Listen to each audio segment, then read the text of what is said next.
Hello, and welcome to Making Number Sense Make Sense, a podcast for elementary teachers, specifically early elementary teachers, looking to really make an impact in the number sense of their students. When I was first interviewing for my first teaching job, I had the option of a kindergarten position, a third grade position, or a fifth or sixth grade position. I don't really remember which. And all of these positions were Spanish immersion, so that meant that I was responsible for teaching math and science to my students in Spanish, and my partner teacher would teach language, arts, and social studies in English. So only math and science. And me, myself, growing up, I did not consider myself a math person. I was really not confident in being able to teach other people how to do math. So in my mind, I was like, well, at least if I do kindergarten, the math's not that hard, right? They're just like counting and patterns and sorting and that kind of thing. So I should be okay, right? Right? That was my thinking. Come to find out, that was definitely not the case. And teaching those foundational number sense skills is a lot more complex and nuanced than I originally anticipated. So joke was on me, but that led me here to you all to hopefully give you a place to start. Unlike when I was just kind of pulling at straws, hoping something stuck and that I could help these kids in some way. I understood what the skills were that my students needed to know, but I don't think I realized how difficult it would be for some of my students to pick up those concepts that we as adults just find so easy. Like, what do you mean counting is hard? Of course you know how to count. 1, 2, 3, you count the objects, like that's it. But for some of our students who this is their first school experience, counting is hard, and it takes a long time and a lot of practice for them to really get good at it. And because it was so far removed for us, we don't realize that, and I feel like that was definitely something that I noticed when I started working in kindergarten teaching only math and science. One of the biggest things that I noticed my students having trouble with, but it was so foundational, was counting. And when I say counting, I don't just mean 1, 2, 3, because counting involves the number sequence, one-to-one correspondence, and being able to remember how many things you counted once you're finished counting. And then from there, remembering the numeral or the squiggle that goes along with the number that you just said. So when you really think about it, it is a very complex skill and hard for some students to understand. So I'm going to be doing a deep dive into all of those different aspects of counting and number that I found really helpful when trying to support my students in learning these skills and developing a strong foundation of number sense. Today's topic, and the first in the series, is one-to-one correspondence. One-to-one correspondence is the skill of being able to count one object as you say the number. And you can either touch it, like with dice, or move it when you're counting actual objects. So when your students are developing one-to-one correspondence, they need to be able to keep track of what they're doing, where they're pointing to if they're not actually touching anything that they're counting. A lot of times when kids come in and don't necessarily have a lot of previous school experience, they can keep one-to-one correspondence in the 3 to 6 range, and then comes the hover finger. I call it the hover finger because you'll see the kids start 1, 2, 3, and then 4, 5, 6, their number sequence might be off, and the finger just kind of hovers over what they're counting instead of actually touching it. And that is a very hard skill to break. So there are some strategies I like to teach my students to really help them with the concept of one-to-one correspondence.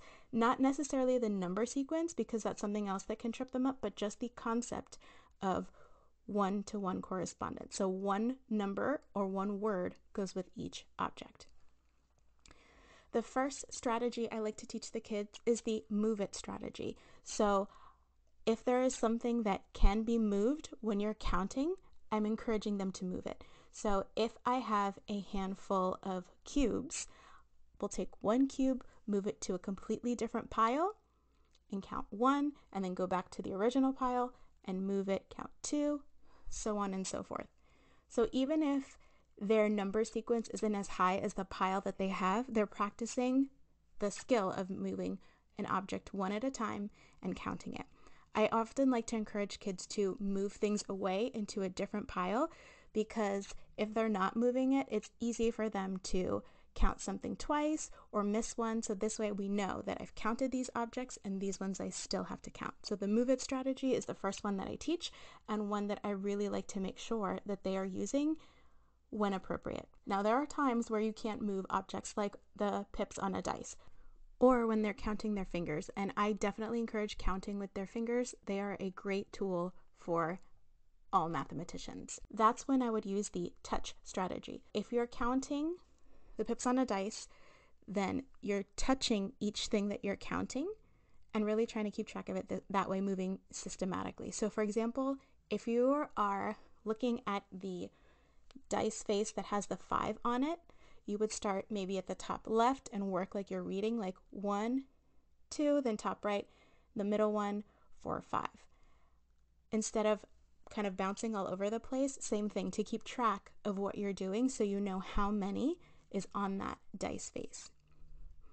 Now, the skill of knowing those dice face very quickly and instantaneously is subitizing, and that will be a topic I will be covering very soon. After they've moved the objects that they're doing or touched it, if they might think that there's any confusion, and even if there's not, I really like to encourage the kids to double check what they counted. It's easy to miss something, especially if you're touching things instead of moving them. So double checking is a strategy I really like to show the kids and let them know that good mathematicians will double check their work. So the strategy is moving it, touching it, and double checking. Strategies can be a really helpful way to give students an entry point, but a strategy isn't going to work if you don't actually apply it. So one of the biggest things about all of these math concepts is that your students need a lot of time to practice them. So I'm going to give you some ideas now of how you can practice one-to-one correspondence, not necessarily with numbers and numerals, just really the concept of one-to-one correspondence. Whenever possible, especially with young kids, I want to give them the opportunity to play. I am sure I'm not the only one who feels like kindergarten should be more of a social time than it is, and we have lots of standards to cover that might not necessarily be appropriate for our age group, but here we are. I like to make things feel like play whenever possible. And just that is a great way to start with one-to-one correspondence. Let's say that they are playing in the kitchen, or even passing out supplies to the other students at their table. They need to make sure that each student has a pencil, each student has a glue stick, or if they're playing in the kitchen, that each person who is eating together, in quotes, gets a plate, gets food, gets a fork, gets all of those things. So just matching one person with one object is a great way to practice one-to-one correspondence. And I try to think of a lot of games that just focus on that. There are these giant playing cards. The ones I'm thinking about specifically I got at Five Below, and they just have giant gummy bears on them. So one of the first stations I had my students do who are working on one-to-one correspondence is they got to pick one of those giant cards and match one of their bear counters to each gummy bear, and they absolutely loved it. Like, it was the wrong size. They like gummy bears. They like the bears in general. So that's a really quick, simple station that your kids can do, but they definitely don't have to be those cards. It can be any cards or anything where they are matching one object to whatever the design is. So it could just be dice faces and they're matching that. Both of those will help. Now, has anybody else's students been obsessed with poppets? Like, obsessed with poppets. So I was like, I'm going to leverage this how I can in this classroom.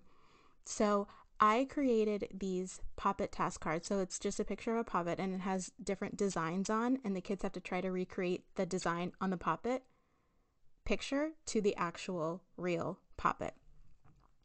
And because it's a poppet and it's colorful, again, the kids enjoyed it, and it was really simple for the kids to do independently, and they got to practice just the concept of one-to-one.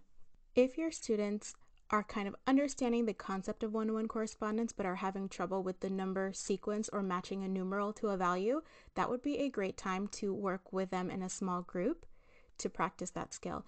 And 10 frames are really, really great for that because, again, there's one space, so you put one thing in one space, and you can support them with the number sequence if that's what stripping them up or starting to match a numeral to a value. So I hope those math center ideas were helpful, and the strategies again were move the object that you're counting, touch the object that you're counting if you can't move it, and double check your work. I will have all of this written out in a blog post that I will link to in the show notes. Hope these strategies help, and I will catch you next time.